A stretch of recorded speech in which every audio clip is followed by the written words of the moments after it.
topics and opinions expressed on the following show are solely those of the hosts and their guests and not those of W4WN Radio, its employees, or affiliates. We make no recommendations or endorsements for radio show programs, services, or products mentioned on air or on our web. No liability, explicit or implied, shall be extended to W4WN Radio, its employees, or affiliates. Any questions or comments should be directed to those show hosts. Thank you for choosing W4WN Radio. This is Beyond Confidence with your host, Divya Parekh. Do you want to live a more fulfilling life?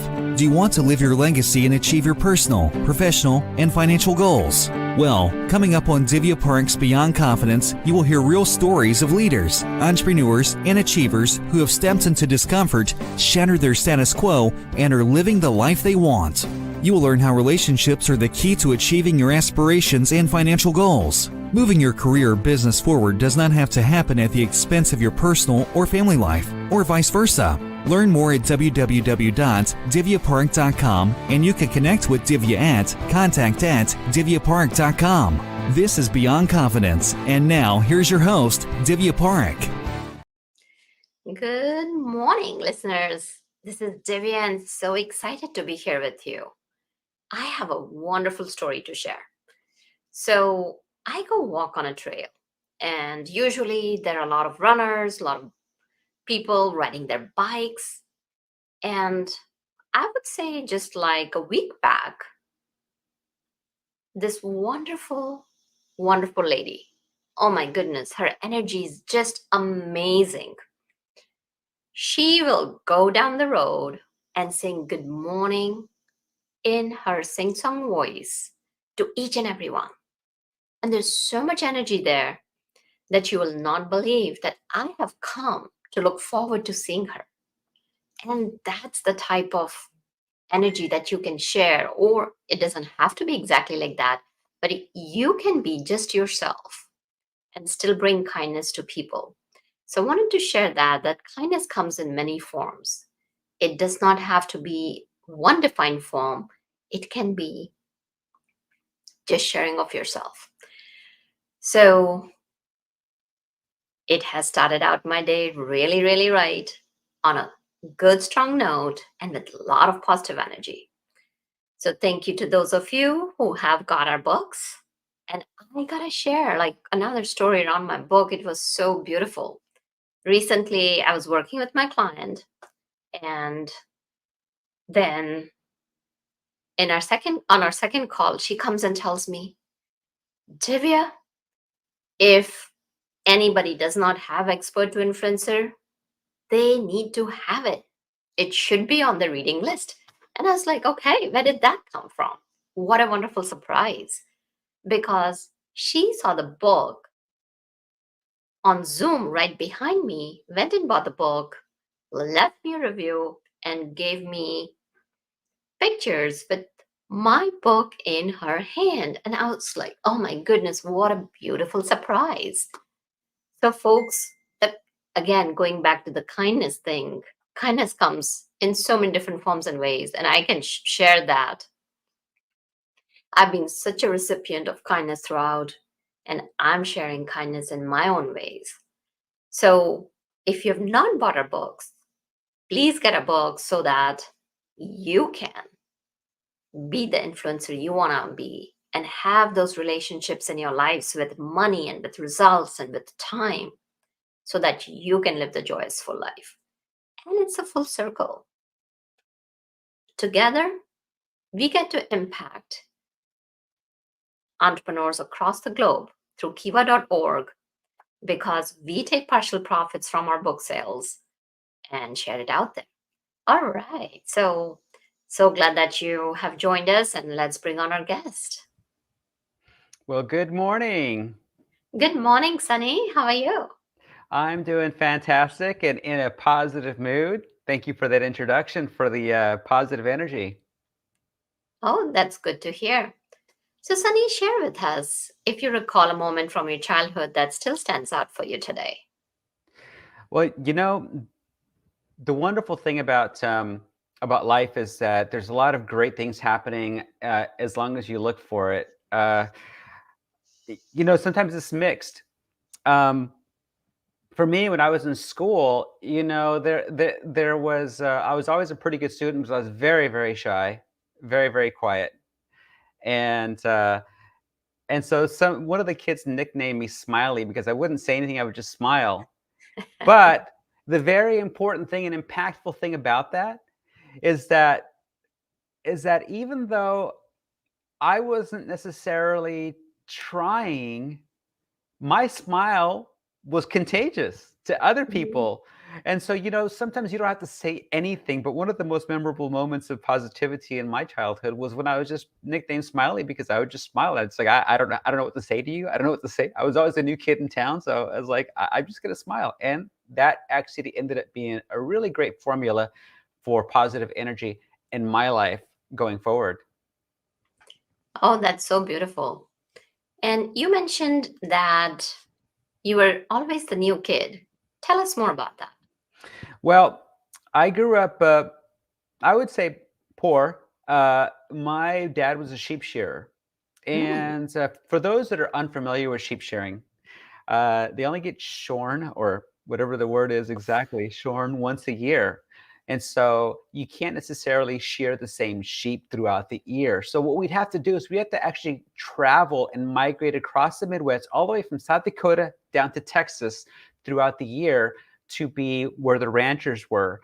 And my dad was originally from Texas. His family was from Texas before it was Texas.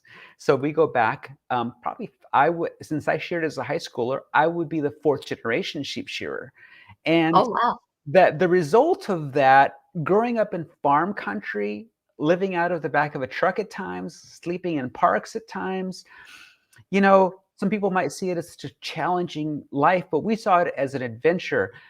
But the reason why I say we were always a new kid is that we had to move from school to school depending on where the ranchers were in time for shearing. And so we'd have Mm. my family, and that would end up putting me in a different school. It wasn't until the 8th grade junior high, that was the first time in my life that I actually went to the same school from beginning to end of the year. Every year prior to that, I would go to at least 2 schools, sometimes as many as 4 schools throughout the year. Oh, wow. And so many times, a lot of people, when they grow up with a childhood like that, they say, oh, it was hard to make friends, hard to adjust anywhere. I could never call any place a home. Mhm. So, what were the lessons that you learned during this time? And also, did you do any sheep shearing? I did do a little bit of sheep shearing, and I'm telling you, it's a lot of work. They're they're heavy, and they're not always happy to do it. So it was a little bit of a fight, and my scrawny 130-pound 5'8" structure, 5'8", was not exactly built for sheep shearing. We'll get to where I am now later, but how to deal with that? Yes, my older brother probably is one of the ones that is a little more bitter about our history. Nonetheless, Mm. our entire family has found ways to deal with it. And I'll give you an example. Um, you know, a lot of people like to put their blame, point the finger at, like, oh, well, I had a rough childhood and I hate this and I hate that because of blah, blah, blah. But, it's all a matter of perspective. And I want to say that I had a very memorable experience. And I want to say 1983, 82, somewhere in there, in Scottsbluff, Nebraska, of all places. My entire family, we stayed in a Kmart parking lot in the back of the truck for a few days while my parents were trying to find work, number one, and also find a place to live. And then we found ourselves moving over to a park where we slept under park benches and park picnic tables. And I know on the surface, people are like, "Oh my gosh, how devastating! That's so sad. You guys are homeless." And for us, oddly enough, was kind of like camping and kind of a little bit of an adventure. What made it more interesting was that middle of the night, we hear these like lions and other weird animals. This is Nebraska, and I'm like, "What is going on?" As it turns out, we were actually at a public park that was directly next to a zoo. And so we actually were hearing animals in the zoo overnight. And for us, it became like a safari almost. And the bottom line is two things. Number one, yes, it was hard making friends, being a new kid in school. But one of the things that I really relied on and lean heavily on even today is my family. My siblings and I, especially my brothers and my sister, my older brother and my sister particularly, are best of friends. We became very close. We've had our we've had our fights. Trust me. We've had our disagreements, sibling rivalry, whatever you want to call it. But at the end of the day, we became best of friends because we relied on each other, because that's what we had. We had our family's love. We had each other. So we saw the positivity in who we were with, but secondly, we saw the positivity in whatever situation we were in. The park was an adventure. Exploring the Black Hills, exploring the Rocky Mountains, exploring where we were was an adventure. And yes, we could focus on the negativity of the challenges we were dealt, but we could also focus on the wonderful things that we were exposed to that we wouldn't normally be exposed to if we weren't faced with these challenges.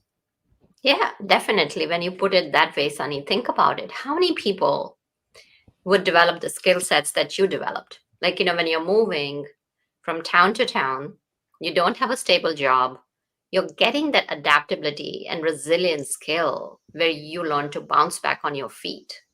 You learn to deal with that uncertainty. You are becoming a different species in the sense that you are more adaptable and more courageous and more adventurous.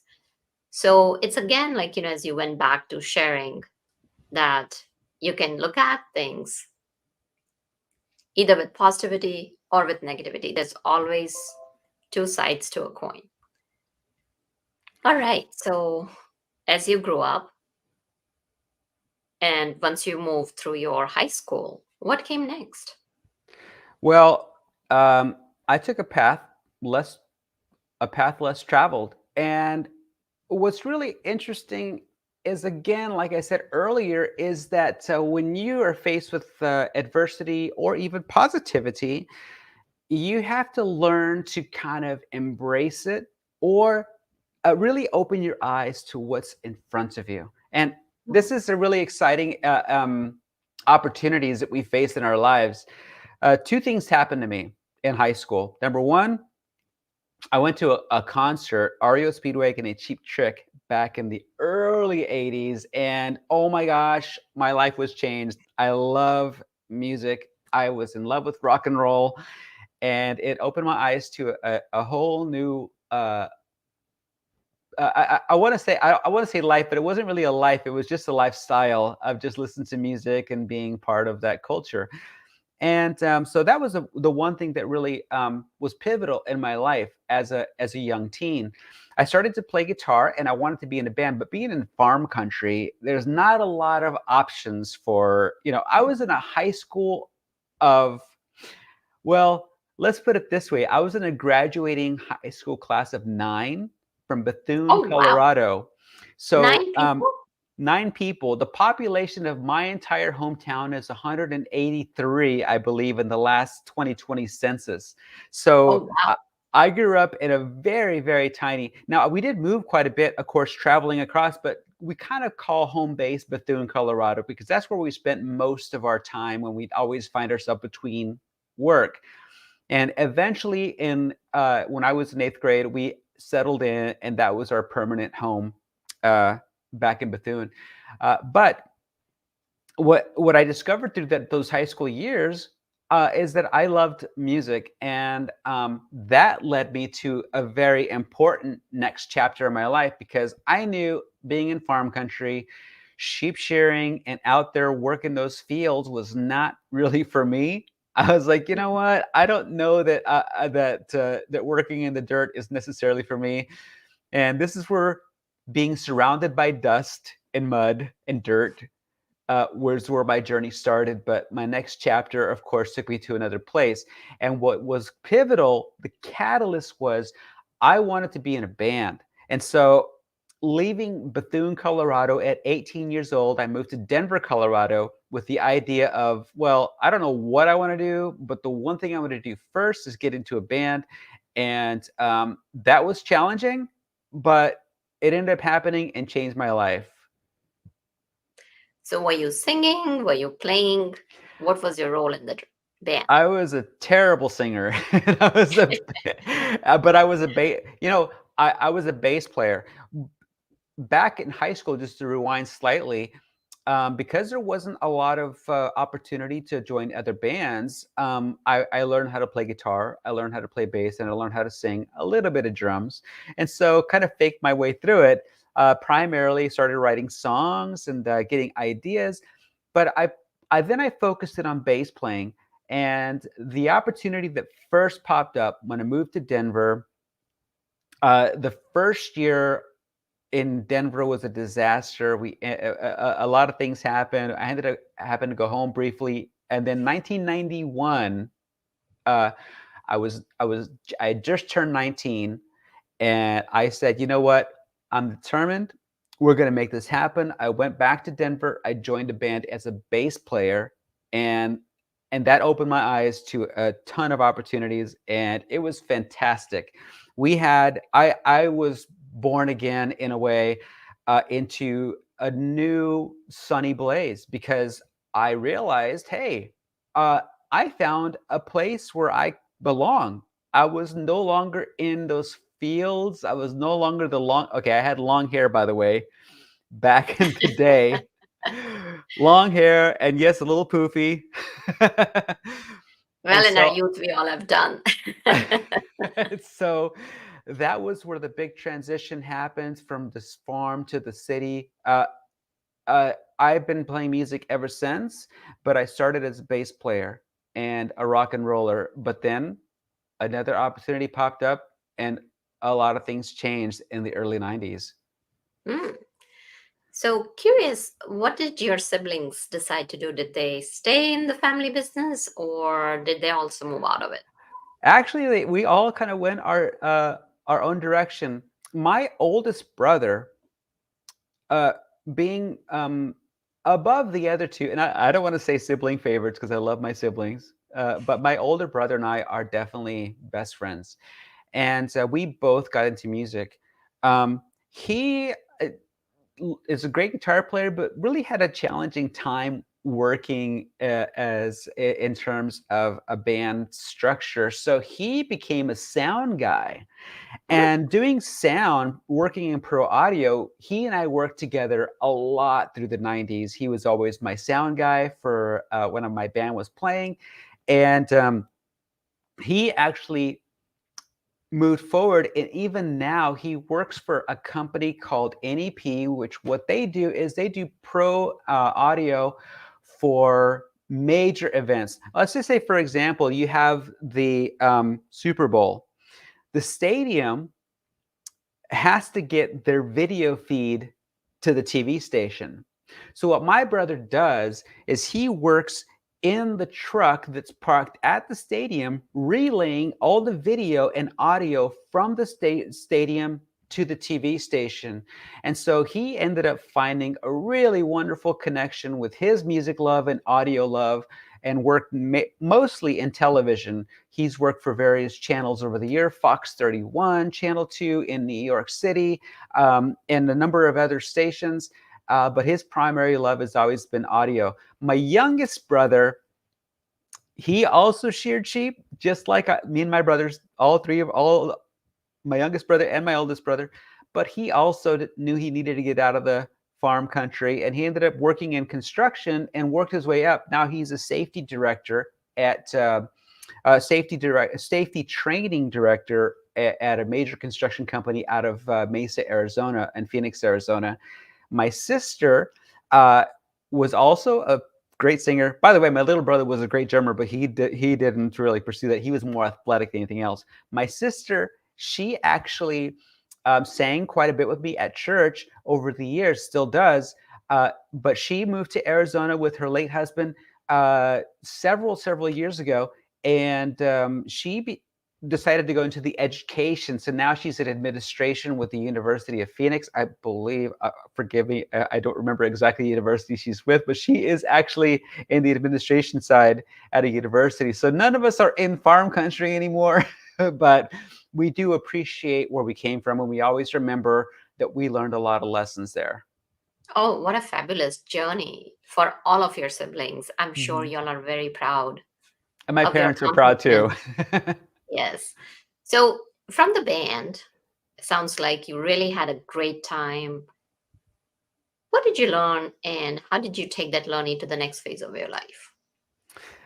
Well, we learn a lot in working in music. Number one, creativity. Creativity is critical for a lot of ways. In business and in relationships, you're always looking to see what's going to work in this situation, and most importantly, working with others.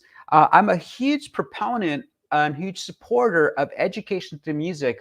As a matter of fact, Education Through Music Los Angeles is a charity that I've been supporting for years and years, because music is such a critical part of any youth's um, mental, how I say, their education and the structure that they build within, working with other people, analytical thinking, and being creative. So those are really important things.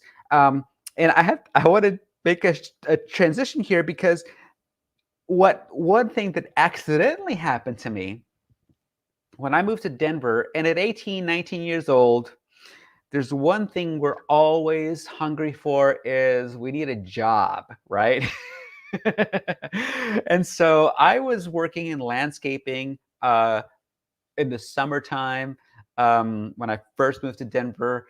Uh, but one late summer, as work was running out, as the winter was starting to come in, my drummer said, "Hey, do you need a job?" And I was like, actually, yes, I do. And his mother co-owned a jewelry and watch repair company.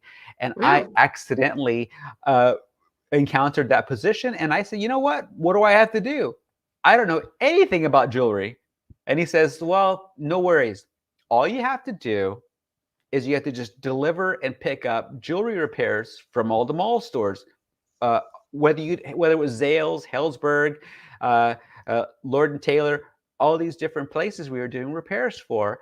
This is back in the early '90s, and I was like, okay, I can handle that. Well, lo and behold, I did not know that I would fall in love with an industry.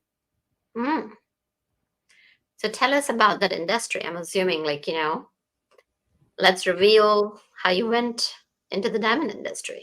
So uh, I jumped in, and at first I was kind of like, I've loved to draw since I was a child. So I had this desire, I'm going to become a graphic designer. I'm going to become an architect. There's these little things in the back of my mind. In the meantime, I was currently, playing in bands. I was like, I love being in music. So I put the artistic career in the back burner, and I stayed and learned a lot from that company in Denver doing jewelry and watch repair. I didn't actually work on the bench, but I was working with customers in customer service. I was in charge of managing incoming services and dealing with a lot of clients, and learning a lot about the jewelry industry. But then next big pivotal moment happened. I met this lovely woman, my wonderful wife. And now I actually known my wife most of my life. She's also from the same farm country, so we knew each other growing up, but there was never any romantic interest, and that's a whole nother chapter altogether about our relationship. But one thing that happened is that she said to me, she says, "Hey, listen, you've got a lot of experience in jewelry. Why don't you become an expert?" And I was like, "Well, yeah, but I mean, I'd have to train for that." So she said, "No problem. Let's go to New York. I have a lot of connections in New York. Let's go to New York, and you can train at the Gemological Institute of America to become a diamond specialist." And so that's what I did. 2001, actually during 9/11, by the way, that was quite an experience living in New York at the time of 9/11. Mm. But talk about a really major growing experience in terms of living in the city, singing at church with some incredible incredibly talented musicians. And then, of course, the meat and potatoes of my journey was learning diamonds in the Diamond District from GIA. And that was 2001 to 2002 was a really critical year in my career that gave me a lot of education and set my path into a really amazing time. And I want to remind people right here that as we listen and talk, as I talk about some of these steps, we all actually have opportunities and wonderful things placed in front of us. It's up to us to just see them and take advantage of those and say, hey, listen, I might like that. Let's just go for it, you know? And that's what I did. I said, you know what? Okay, let's try it. Hmm. So there are a lot of times, what happens is that people are thinking, oh, what if I pivot here? What if I make that wrong decision? And you brought up a really good point that yes, opportunity is there. But so many times people will not take that leap. Yes. So there is that gap. Well, Sometimes first gap is like people don't even see the opportunity. Second, okay, if they see the opportunity, they may be hesitant. So tell us, like, how can they close the gap if they seek the opportunity? How can they go after it? well, there's a ton of risk in any situation. Mhm. And one thing that I've learned, which is really critical to understand, is that when we take a chance on something or we try something, we really only have two outcomes. We're going to succeed at taking that chance, or number two, we're going to learn a lesson. And I know sometimes people will say, yeah, but number two is always, it means failure. Number two means I'm going to blow it. Number two means I'm going to just lose everything. It's a lesson. Trust me, I've lost I've lost things in my life. We we jump in and sometimes it doesn't work. Sometimes it's not for us. Sometimes it has to try again. We have to try again. We have to try again. And you know what? I can't say that every time you try something, it's going to be, wow, I found the glory in this. Everything is beautiful. Everything is fantastic. No, you're going to fall. And the truth is, you're probably going to make a big mistake the very first few times you do it. We all do. We all do. But they are lessons. And the most important thing we can do is be resilient and say, you know what? That was a challenge. That was tough. But now I know what not to do next time. Yeah, It's absolutely. And also, the beauty of taking that risk is you'll never ever wonder in your life, what if I took that path? exactly. Because so many times, oh, I wish I had done that. And I mean, there are some of the decisions that I go through in my life. And it's important that, especially, it's the key is like, evaluating the opportunity. And if it really, like, if your intuition and like even looking at all the things it tells you that that's what your dream is, that's what your passion is, that's what will Mhm. keep you going in the toughest of times, it's definitely worth taking that shot and jumping into it. So you talk about living your dream. Yes. And So so I many want, times what happens, Sunny, is that I don't know if you went through that or not. You did share that you fell while you were doing diamonds and learning about diamonds. Tell us more about that experience. And if you have a story where you fell and how did you move through it and continued on that journey, that'll be great. certainly. Um, I will say I want to share a couple things that my biggest I would say I hate to call it a failure, but it was a failure. I got let go, fired, if you will. I say laid off, but I got fired from a job one Mhm. time in my life, and it was the best thing that ever happened. It was the best thing that ever happened. I was in retail, and I was not the best salesperson.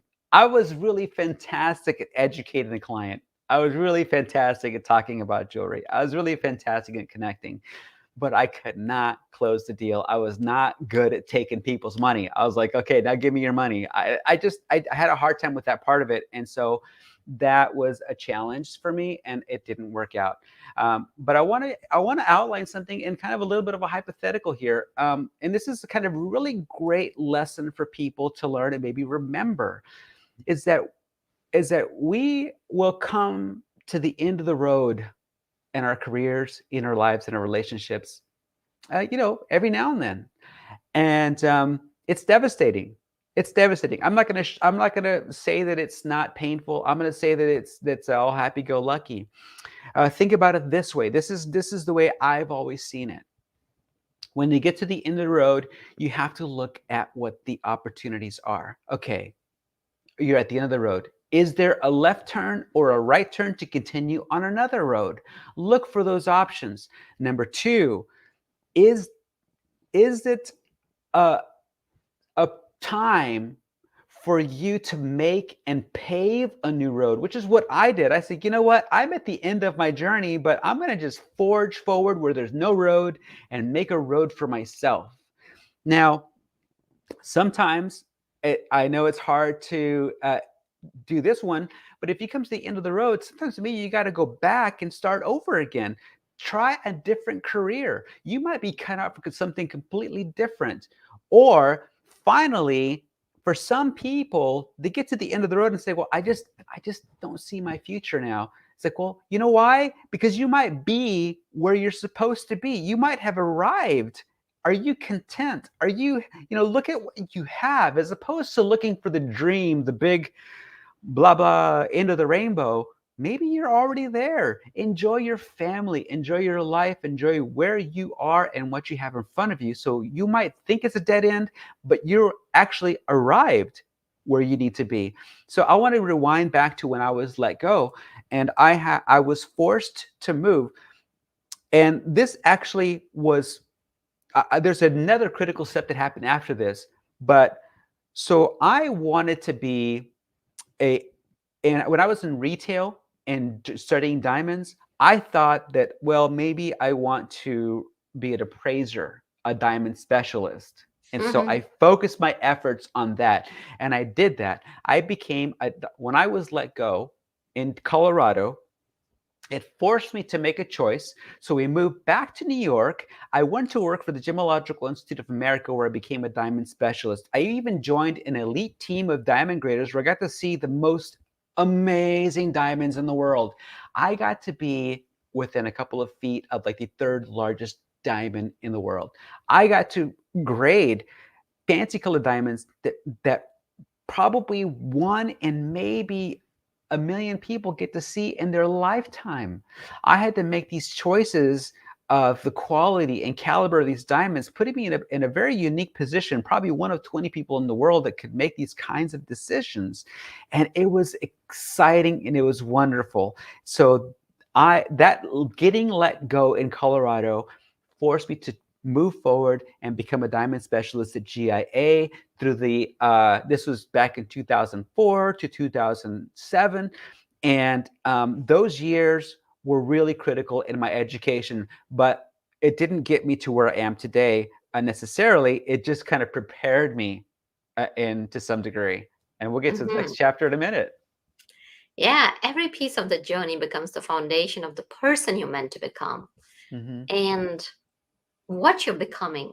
And again, I really like what you shared that. Like, it's important to be staying where you're at, being content, but not being satisfied. And when you're there, you're enjoying the journey. And we know that you are an award winning jewelry designer. You've worked with some high profile people like Lady Gaga, Machine Gun Kelly, and more. So tell us about that piece of journey.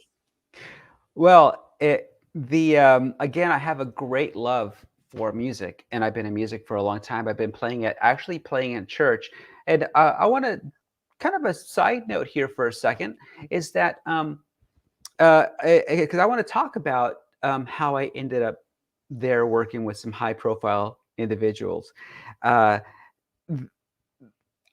was playing in bands, and I realized way back mid 1990s, I said, you know what, I became really involved in my church, and I really wanted to give back musically, also giving back of my money, because growing up poor and growing up challenged, we didn't see it as a struggle, but I've always saw that, hey, everyone needs a helping hand, and we all need to help each other out. So supporting education through music, supporting various charities, and supporting my church and other people in need was always an important thing to me. And one of the things with working with Education to Music Los Angeles, I got to meet some people and got to be exposed to some really great ideas in terms of jewelry that could help me support other people. So getting back to where I transitioned from being a diamond specialist to working with some of these other artists and design in particular. When I moved to Los Angeles in 2000, end of 2007, literally like the December 30th or whatever, 2007, I moved to California, and I moved, we were down in San Diego area, but my wife is an actress, so she needed to be in LA. So we moved to LA, and I got a job with a company with a designer named Michael Beaudry, Artist to the Stars. And so I was working in his diamond department as a diamond specialist. And then he later asked me to help him launch his Beverly Hills store. And that, again, opened my eyes to the Beverly Hills environment. We got to see an amazing array of people. The Hilton family, Jermaine Jackson, and I mean, we had celebrities coming in all the time, and it was really neat to meet these people. But I want to give you a really special moment in my this. There was such a wonderful experience I had at this one moment. My parents, remember, my parents are from farm country, and not wealthy farmers. I'm talking like farm working out in the fields, sheep shearing and working in the fields. And my parents came to visit, and I said, "Hey, listen, Mom, Dad, you guys got to see where I work. This place is amazing. It's in the middle of Beverly Hills." And so I was in charge of a $26 million inventory. And I was like, okay. So I took my mom and I pulled out this bracelet out of the showcase. I says, "Look at this piece. Isn't this gorgeous?" She's like, "Oh my gosh, that's so beautiful, mijo. That's so wonderful." And I put it on her wrist, and I was like, "Yeah, that's $1 million." And she's like, "Oh my gosh, take it off, take it off, take it off, take it off." And I was like, "It's okay, Mom." I couldn't give it to her, but I had a momentary flashback of how I remembered sleeping in the back of a truck or in the park with my entire family, looking up at the stars in Nebraska or South Dakota or wherever it was. And then fast forward to showing my mom a $1 million bracelet and thinking, wow, this is where I came. This is where I came from. I'm here. And so, but I did realize during that time at Michael Beaudry that working in the store, that you know what, I'm an artist. And it struck me that, you know what, I am not, even though I am a diamond expert, I'm an artist at heart. And so I needed to make a change. And that was when I made the big change into what I'm doing now. So tell us about what you're doing now and a little bit about your awards as we near to the end of the show. Yeah. So getting into design, I was drawing since I was probably 5-6 years old. I was a kid. I was getting in trouble for doodling on my notepad instead of taking notes. And so when I stumbled into jewelry, like I said, back in the early 90s, I found something that was connecting. But then it was at that time when I finally merged all three of my loves. I had the jewelry experience. I was drawing, so I decided to start drawing and designing jewelry. So I trained it for that. And then finally, what I'm most excited about is my Ultimate Ear in-ear monitor partnership. These in-ear monitors are used by everyone from Lady Gaga, Usher, Machine Gun Kelly, Taylor Swift, you name it. People around the world are using in-ear monitors for live performance, particularly everyone on the top tier monitors. So what I did is I partnered with Ultimate Ears and I said, listen, I have a great idea. You've got these plastic in-ear monitors. Let's put diamonds on them. And so I finally had this amazing opportunity to work with some artists. Rudy Sarzo from Whitesnake and Quiet Riot, Ozzy Osbourne. He has been one of my favorite people. Eric Church, top country singer, not a jewelry guy. We made some amazing pieces for him with the silver and black diamond accent. He loves them. We just, and then for me to connect my music love, my jewelry love, and my love to draw all into one. And it wasn't because it was handed to me. It was because I opened my eyes and said, hey, there's something here that I could do that I would love to do. And now here I am doing what I love. I know that the jewelry on the in-ear monitors is my biggest passion right now. But the company that I also partner with out of Century City, we do a lot of engagement rings and various different styles of jewelry that are manufactured for people all along Rodeo. So not only have I worked with my own clients with the in-ear monitors and custom jewelry, I also work with them where we are very common on the red carpet, on TV, and various other things. Unfortunately, because a lot of those Beverly Hills clients have NDAs, we can't talk about specifically who they are or what they are, but trust me, if you've seen a billboard that's 7 feet tall, 7 stories tall in New York, or if you've seen a red carpet or somebody on TV, it's a good chance that I may have had a small part of it in doing computer modeling or designing, or maybe even being a small part of it. So it's just a bit exciting. It's an exciting life. Well, congratulations, Sonny. I love how you have taken your life and made such a beautiful journey out of it, and keeping that humility and gratitude in your life. So share with our listeners where they can find you and how can they connect with you. Sure. The main things to remember is sonnyblaze.com. That's SONNYBLAZE.com, just as you see on your screen or right there. And that has links. I'm a lot more active on Instagram than I am on any other social media, but there are little social media tabs on top to follow up. My phone number is on the contact page where you can call me. Feel free to email me with any questions, any more things you want to know about, or if you want to learn more about in-ear monitors, how they could help your hearing. And just we can, again, social media on Instagram is a lot of fun to follow what's latest and greatest, what's happening. There's a lot of good things going on in the world, and a lot of things where I'm really excited about working on. Well, thank you, Sonny, for joining us and sharing about your life and the life nuggets, the wisdom nuggets. They're so important with us. And thank you, listeners, for joining us, because without you, the show would not be possible. You are the soul of our show. Reach out to us. Let us know, who would you like us to bring? How can we help you? And how can we be of service to help you live the life you want and deserve? And thank you, Juan, for making the show technically possible. So be well and take care until next time. Thank you for being part of Beyond Confidence with your host, Divya Parekh. We hope you have learned more about how to start living the life you want.